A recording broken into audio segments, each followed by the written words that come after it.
നമ്മൾ പലവരെയും ക്ഷമിച്ചിട്ടുണ്ടാകും. ക്ഷമിച്ച് കഴിഞ്ഞിട്ട് അപ്പം ദൈവാനുഭവം നഷ്ടപ്പെടും. ക്ഷമിച്ച് കഴിഞ്ഞിട്ട് കുറച്ച് കഴിഞ്ഞ് പ്രാർത്ഥനയിലൊക്കെ തുടങ്ങിയൊക്കെ കഴിയുമ്പോൾ പിന്നെ വിചാരിക്കും, എന്നാലും അവരെന്നോട് ഇങ്ങനെ ചെയ്തതല്ലേ അമ്മ എന്ന് പറഞ്ഞാൽ തിരിഞ്ഞു നോക്കും. ഒരിക്കലും തിരിഞ്ഞു നോക്കരുത്. ചില കാര്യങ്ങൾ ചിലവർ മദ്യപാനം നിർത്തിയിട്ട് തിരിഞ്ഞു നോക്കും.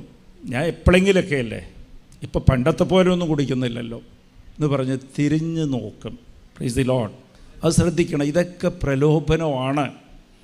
അപ്പം നിങ്ങൾ ശ്രദ്ധിക്കേണ്ട കാര്യം, നമ്മൾ പ്രാർത്ഥനയിലാണ്. ഞാൻ ഉടമ്പടി എടുത്ത് ഒരു ഫോം ഫില്ല് ചെയ്ത് കൊടുത്ത് ഇവിടെ വന്ന് ഫോം ഇട്ട് പ്രതീക്ഷണ പ്രാർത്ഥന ചൊല്ലി സന്ധ്യാപ്രാർത്ഥന ചൊല്ലി എന്നൊക്കെ പറഞ്ഞിട്ട് പലവർക്കും അനുഭവം കിട്ടാത്ത, ദൈവം കൂടെ നടക്കുന്ന അനുഭവം കിട്ടാത്തതിൻ്റെ കാരണം ഇതാണ്. Praise the Lord.